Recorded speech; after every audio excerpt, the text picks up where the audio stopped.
ሰላም ጤና ይስጥልኝ። እንዴት ሰነበታችሁ? የዶክተር ታሪኩ ቻናል ቤተሰቦችና ተመልካቾች፣ እኔ በጣም ደህና ነኝ፣ እግዚአብሔር ይመስገን። ዛሬም በጣም ጠቃሚ በሆነ በሌላ አዲስ ርዕስ መጥቻለሁኝ።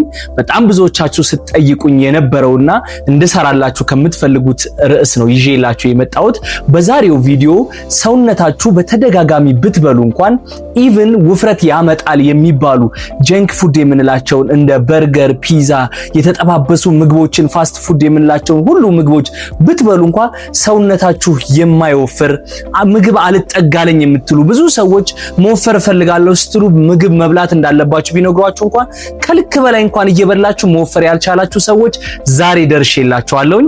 በዚህ ቪዲዮ መወፈር ማለት መብላት ማለት ብቻ እንዳልሆነና የምትወፍሩት ውፍረት ደግሞ ጤናማ የሆነ መሆን የሚችለው እንዴት ነው የሚለውን በደንብ አድርጌ አብራራላችኋለሁ። ታዲያ በጎነታችሁ እንዳይለየኝ ይሄንን ቪዲዮ ላይክ እና ሼር በማድረግ ለሌሎች መድረስ እንዲችል፣ እናንተ እንኳን ባይጠቅማችሁ ለሌሎች መድረስ እንዲችል ሼር ማድረግን፣ እንደዚሁም በዚህኛው ቪዲዮ ወይም ደግሞ በሌላ እንድሰራላችሁ በምትፈልጉት አይነት ሐሳብ ካላችሁ ደግሞ ኮሜንት ላይ በማስቀመጥ ቅንነታችሁ እንድታሳዩኝ ከወዲሁ ጠይቃለሁ። ታዲያ ከዚህ ቪዲዮ ጋር በተገናኘ ወይም ደግሞ በሌላ ርዕስ እንድሰራላችሁ የምትፈልጉትና ሐሳብ አስተያየት ካላችሁ ኮሜንት ላይ ማስቀመጥ ትችላላችሁ። በቀጥታ ወደ ዛሬው ትምህርት እንለፍ። እንደነገርኳችሁ በዛሬው ቪዲዮአችን የምናወራው ለምንድን ነው በደንብ አድርገን እየበላን በጣም ብዙ ምግቦችን እየበላን መወፈር የማንችለው ምክንያቱ ምንድነው? ትክክለኛው ምክንያት በስድስት ምክንያቶች በደንብ አድርጌ አብራራላችኋለሁ። እንደዚሁም ደግሞ ታዲያ ለመወፈር ምን ማድረግ አለብን? መወፈር ስላችሁ ዝም ብሎ መወፈርም አይደለም፣ ጤናማ የሆነ ውፍረት የሚባለው ምን ስናደርግ የሚመጣ ነውና ምን ማለት ነው የሚለውንም በመጨረሻው ክፍል ላይ በደንብ አድርጌ አብራራላችኋለሁ። የመጀመሪያው ምክንያቱ ምንድነው እየወፈርን ያልሆነበት ምክንያት የሚለውን የሚገልጽልን ኃይልንና የምግብ አብዞርቢሽን አለመረዳት ነው። ኃይል አለ፣ እንደገና ደግሞ የበላነው ምግብ ደግሞ ወደ ሰውነታችን ወደ ደም ስር የመግባትና ያለ መግባት ጉዳይ ነው። ስለዚህ መብላት ብቻውን በቂ አይደለም። የበላነው ምግብ ወደ ደም ስራችን እየገባ ነው ወይ የሚለው በጣም ተገቢ ነው። ወደ ደም ስራችን እየገባ ማለት በአንጀታችን አልፎ በሰገራ መልክ መውጣት ነው የያዘው ወይስ ወደ ሰውነታችን የምርም እየገባ ነው የሚለውን በደንብ መረዳት ያስፈልጋል። ይሄን ለመረዳት እንግዲህ ፑር አብዞርቢሽን የምንለው ወይም ደግሞ ሰውነታችን የበላነው ምግብ ወደ ውስጥ እየገባ የማይሆንባቸው ምክንያቶች በጣም ብዙ ናቸው። ከነዚህ ውስጥ የተወሰኑትን ልንገራችሁ። ለምሳሌ የአንጀት መቆጣት ካለ፣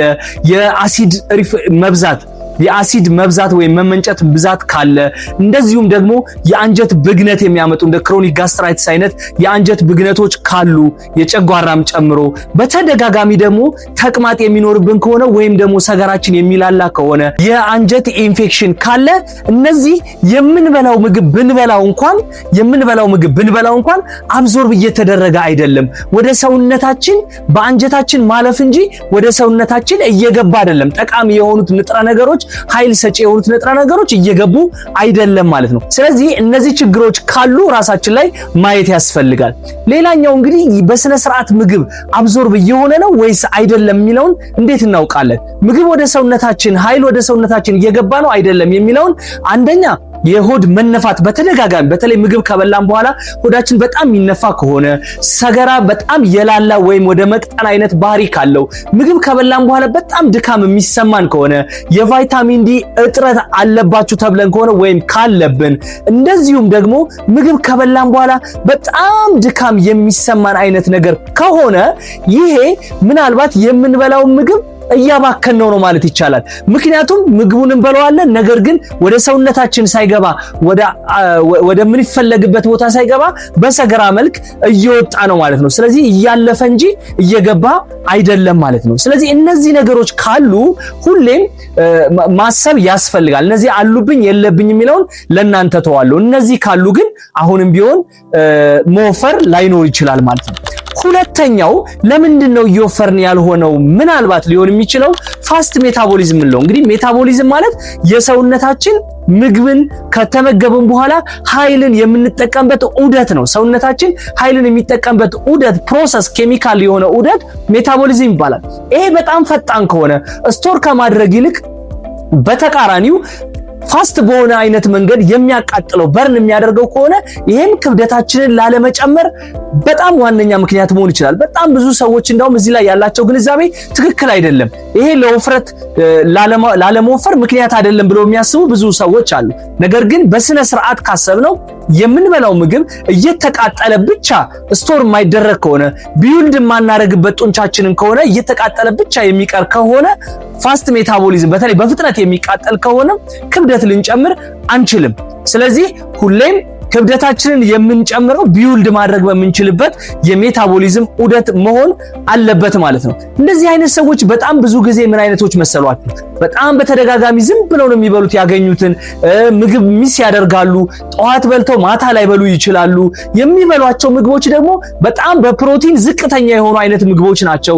ፕሮቲን የሌላቸው የምንላቸው አይነት ምግቦች ናቸው። ስለዚህ የተቃጠሉትን ምግቦች ደግሞ ወዲያው በጣም ያቃጥላል እንዳልነው ደግሞ የተቃጠለው ደግሞ ሪፕለስ አይደረግም ወይም ደግሞ አይተካም ማለት ነው። ስለዚህ ይሄ ሁለተኛው የበላነው ምግብ በጣም ቶሎ የሚቃጠል ቶሎ ሜታቦላይዝ የሚደረግ አይነት ምግብ አይነት ባህሪ ካለብን በተለያዩ ምክንያቶች እንግዲህ ጄኔቲክ ሊሆን ይችላል፣ የበሽታ አይነቶች አሉ፣ ፋስት ሜታቦሊዝም የሚያመጡት ባይዘው የተለያዩ ምክንያቶች አሉ። ስለዚህ በተለያየ ምክንያት ቢሆንም ዋናው ሰውነታችን በጣም በፍጥነት በርን የሚያቃጥል ከሆነ ውፍረት መወፈር ከባድ ይሆናል። የዚህን ምክንያት ማወቅ ያስፈልጋል ማለት ነው። ሌላኛው እንግዲህ የምንበላው ምግብ በውስጡ ጥሩ የሆነ ኒውትረንት የለውም። እኛ የምናየው ብዙ ጊዜ ምግብነቱን ነው፣ ሆዳችንን መሙላቱን ነው። ነገር ግን የበላነው ምግብ መብላታችንን ብቻ ሳይሆን ገብቶ ንጥረ ነገር አለው ወይ? ለውፍረት የሚሆን ለሰውነት መገንባት የሚሆን አይነት ምግብ ነው ወይ? ዝም ብሎ በሰገራ መልክ የሚወጣ አይነት ምግብ ነው የሚለውን ማግበስበሱን ሳይሆን የምንበላው ምግብ ማወቅ ያስፈልጋል። ለምሳሌ በጣም ብዙ እንጀራ መብላት ሊሆን ይችላል፣ ሩዝ መብላት ሊሆን ይችላል፣ ዳቦ፣ ፓስታ፣ ሌሎች መቅሰስ አይነት የምንበላቸው ምግቦች ሊሆን ይችላል። እነዚህ ሁሉ ምግቦች ገብተው ለሰውነት ውፍረት አይሆንም። እንደውም ምናልባት ከሆኑ ቦርጭ ሊሆን ይችላል ከመጠን በላይ ስንበላ ማለት ነው። ምክንያቱም እነዚህ ምግቦች ለሰውነት ቢውልድ ለማድረግ ሰውነታችንን ለመገንባት የሚሆኑ ምግቦች አይደሉም። ስለዚህ መጠናቸው ብዙ የሆኑ አይነት ምግቦች እነዚህ ምግቦች ለሆድ ጥጋብ ነው የሚሆኑት። በፕሮቲን ውስጣቸው የለም። ፕሮቲን ከሌለ ጡንቻ ቢውልድ መደረግ አይችልም። ስለዚህ የምንበላቸው ምግቦች ጥንቃቄ ማድረግ ያለብን ለጡንቻ መገንባት የሚሆን ንጥረ ነገር አለ ወይ ነው ወይስ የምንበላው ምግብ ሆዳችንን መሙላቱን ብቻ ነው የምናስበው የሚለውን በጣም ጥንቃቄ ያስፈልገዋል።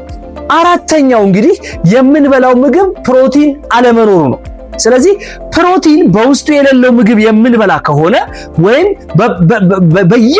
በየቀኑ በቂ የሆነ ፕሮቲን ከምግባችን ላይ የማናስገባ ከሆነ ክብደት መጨመር የማይታሰብ ነው። ለምንድን ነው ፕሮቲን የክብደት ለመጨመር በእያንዳንዱ ምግባችን ላይ ማካተት ያለብን ካላችሁ፣ አንደኛው ፕሮቲን ጡንቻን ለመገንባት ሰውነታችን ላይ በጣም ብዙ ያልኳችሁ የቅድም የምግብ ዑደት መብዛት ጋር የተገናኙት ኢንዛይሞች እንዲመረቱ ያደርጋል። ለሰውነታችን በጣም ጠቃሚ የሆኑ ለመክሳትም ለመወፈርም ጠቃሚ የሆኑ ፕሮቲኖች ያሉት ሆርሞኖች ያሉት ፕሮቲን ላይ በመሆኑ እንደዚሁም የበሽታ የመከላከል አቅማችን የሚያሳድገው ከፕሮቲን የምናገኝ መሆኑ ፕሮቲንን ለሰውነት መገንባት በጣም ወሳኝ ያደርገዋል። ስለዚህ በጣም ብዙዎቹ ሰዎች ክብደታቸው መጨመር ያልቻሉ ወይም ከክብደት በታች የሆኑ ሰዎች ካርቦሃይድሬት በጣም ያበዛሉ፣ ፕሮቲን ደግሞ ጭራሽ አይመገቡ ወይም ትንሽ ፕሮቲን ነው የሚጠቀሙት ማለት ነው። ፕሮቲን የማይመገቡ ሰዎች መገለጫቸው ምንድነው ካል አንደኛው በጣም ቀጫጫ የሆነ እግር፣ እጅ፣ የጡንቻ ያለባቸው አካባቢዎች በሙሉ በጣም ቀጫጫ ይሆናሉ። እንደዚሁም ደግሞ ሰውነታቸውን ስትነኩት ጡንቻቸው የላላ ነው የሚሆነው። ልክ በምትነቱበት ጊዜ ልልት ያለ ጡንቻ ነው፣ መስልቶናቸው በጣም የላላ ነው። ምክንያቱም ፕሮቲን ምግብ በውስጡ ስለሌለው የሚመገቡት ውስጥ ማለት ነው። ጸጉራቸው በጣም የሳሳ ነው የሚሆነው፣ የሳሳ ጸጉር ይኖራቸዋል። እንደዚሁም በተደጋጋሚ በኢንፌክሽን በተደጋጋሚ ጉፋን መሰል በሆኑ ሊሆን ይችላል በትንንሽ ኢንፌክሽኖች ይጋለጣሉ። ለምን? ሰውነታቸው በሽታ የመከላከል አቅሙ ኦሬዲ የተዳከመ ነው። ኢቭን ከተኙ በኋላ ራሱ አይነሱም። በጣም ለረጅም ጊዜ በበሽታ ተይዘው ያለ መነሳት እድል ቀላል የሚባል በሽታ እንኳን ይጥላቸዋል ወይም ደግሞ ላይነሱ ይችላሉ ማለት ነው። እያንዳንዱ ምግባችሁ ውስጥ ፕሮቲን ከሌለው መወፈር አትችሉ። አምስተኛው ደግሞ ጭንቀት ነው። እንግዲህ ጭንቀት ለምንድን ነው ክብደት እንዳንጨምር ሰውነታችን እንዳንገነባ የሚያደርገን ካላችሁ ባይዘው ይሄ በጣም ብዙ ሰው የሚንቀው ጭንቀታችሁን ቀንሱ ስትረስ ቀንሱ ሲባሉ በጣም ብዙ ሰው የሚንቀው ነገር ነው። በእርግጥ ነው በጣም ብዙ አይነት የህይወት ውጣ ውረድ ውስጥ ነው የምንኖረው። ነገር ግን በተቻለን አቅም ይሄ ስር የሰደደ አይነት ጭንቀት ከልክ ያለፈ አይነት ጭንቀት መቀነስ አለብን። ምክንያቱም ይሄ ጭንቀት በሰውነታችን ለረጅም ጊዜ ኮርቲሶል የሚባለው ሆርሞን እንዲመረት ያደርጋል። ይሄ ኮርቲሶል ለረጅም ጊዜ የሚመረት ከሆነ አንደኛ ጡንቻችን እንዲሰባበር ያደርጋል። እንግዲህ ጡንቻ ሰውነት ለመገንባት በጣም ወሳኝ ነው ብለናል። እንደዚሁም በሰውነታችን መፍረስ ብቻ ሳይሆን የጡንቻ መፍረስ ብቻ ሳይሆን የምግብ አፒታይታችን በጣም የወረደ እንዲሆን ምግብ ፍላጎታችን እንዲቀንስ የማድረግ ቅድም ፋስት ሜታቦሊዝም እንዳልኳችሁ የሰውነታችን ኃይል ቶሎ እንዲቃጠል የማድረግ እንደዚሁም ደግሞ ሰውነታችን ላይ ስብ እንዳይከማች ጭምር የመከላከል አቅም አለው። ይሄ ኮርቲሶል የምንለው ሆርሞን ወይም በጭንቀት ምክንያት የሚመረት ሆርሞን ለረጅም ጊዜ ሰውነታችን ውስጥ የሚቆይ ከሆነ የጭንቀት ምክንያቶች ምን ሊሆኑ ይችላሉ? የአይምሮ ወይም ሜንታል ስትረስ ሊሆን ይችላል። ነገሮች ላይ በጣም ከልክ በላይ ማሰብ ሊሆን ይችላል። በቂ እንቅልፍ አለመተኛት ሊሆን ይችላል። ከመጠን በላይ የሆነ ካፊን በተለያዩ መጠጦች፣ ለስላሳ መጠጦች ሊሆን ይችላል፣ በቡና ሊሆን ይችላል። ከመጠን በላይ የሆነ ካፊን ወደ ሰውነታችን የሚገባ ከሆነ እንደዚሁም ከልክ ያለፈ ጭንቀት ወይም አንዛይቲ የሚኖር ከሆነ በፍጹም የበለገ ብትበሉ የፈለገ አይነት ምግብ እየበላችሁ ብትሄዱ ኮርቲሶሉ እስካልቀነሰ ድረስ ይሄ ጭንቀት ሆርሞን እስካልቀነሰ ድረስ የማቃጠል ሞድ ውስጥ ነው የምትሆኑት። የማቃጠል ሞድ ውስጥ እንጂ የመገንባት ሞድ ውስጥ አትሆኑ። ስለዚህ ካሎሪ በርን ሞድ ነው እንጂ የምትሆኑት ቢውልድ ሞድ ላይ አትሆኑም ማለት ነው። ይሄ በጣም ሁላችሁም ጥንቃቄ ማድረግ ያለባችሁ ወይ ማወቅ ያለባችሁ ምክንያት እንግዲህ እነዚህ አምስቱንም ያልኳችሁን ብቻ አይደለም፣ እነዚህን ሁሉ ደግሞ ተስተካክለው ውፍረት ላንጨምርባቸው የምንችለው ስድስተኛው ምክንያት ምንድነው? የሕክምና ችግር ካለ ሜዲካሊ ክብደት እንዳንጨምር የሚያደርጉ በሽታዎች አሉ፣ ችግሮች አሉ። ይሄንን ሁሌም እነዚህን እንኳን ያደረጋችሁ መጨመር ካልቻላችሁ ማሰብ ያስፈልጋል። ወደ ሕክምና ተቋም ሂዶ መታከም ያስፈልጋል። ምንድናቸው? በጣም ብዙ ጊዜ ለክብደት መቀነስ ወይም ደግሞ ክብደት እንዳንጨምር የሚያደርጉ ከባድ የምንላቸው ችግሮች ምንድናቸው? አንደኛው ሃይፐርታይሮይዲዝም፣ እንቅርት የምንለው በሃይፐርታይሮይዲዝም የታይሮይድ ሆርሞን ከልክ በላይ መመንጨት ካለ፣ ለስር የሰደደ የረጅም ጊዜ ኢንፌክሽን በሰውነታችን ካለ ልክ አሁን HIV፣ ቲቪ ምን እንደምንላቸው አይነት ስር የሰደዱ በተለያዩ የሰውነት ክፍላችን ላይ የሚገኙ የኢንፌክሽኖች ካሉ፣ እንደዚሁም ፓራሳይቲክ ኢንፌክሽን አንጀታችን ላይ ተቀምጦ የምንበላው ምግብ የሚመጠምጥ የፓራሳይት ኢንፌክሽን የሚኖር ከሆነ፣ ስኳር በተለይ የአርሊ የሚባለው የመጀመሪያዎቹ አካባቢ ላይ ስኳር ያለበት ሰው ሳያጥ በክብደት መቀነስ ሊያመጣ ይችላል። እንደዚሁም ክብደታችን እንዳይጨምር ሊያደርግ ይችላል። ቅድም እንዳልኳችሁ ደግሞ አንጀት ላይ ምግብ አብዞርብ እንዳይደረግ የበላነው ምግብ ዝም ብሎ አልፎ እንዲሄድ የሚያደርጉ ደግሞ የምግብ ንጥረ ነገሮች ወደ ሰውነታችን እንዳይገባ የሚያደርጉ በሽታዎች ማል አብዞርፕሽን ሲንድረምስ የሚላቸው በሽታዎች ካሉ፣ የሆርሞን መዛባት ቅድም እንዳልነው እንግዲህ ኮርቲሶል በጭንቀት እንደሚጨምሩ ሁሉ በተለያዩ በሽታዎች እንደዚሁ ሊጨምር ይችላል።